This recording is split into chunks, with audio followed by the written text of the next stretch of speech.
In this video, I am going to teach you how to make the flag of India, Pakistan and Bangladesh on a 3x3 Rubik's Cube. But before I start, please consider subscribing as I am really close to 100 subscribers. Anyways, let's start the video.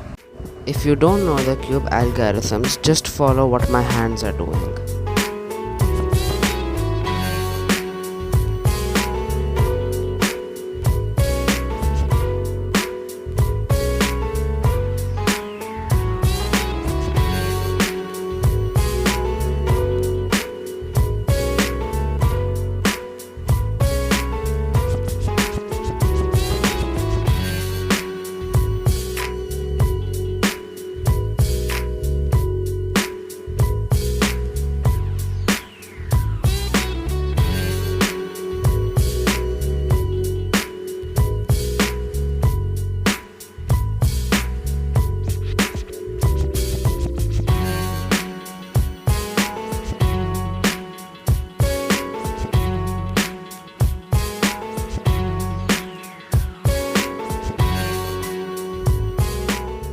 Thank you so much for watching this video.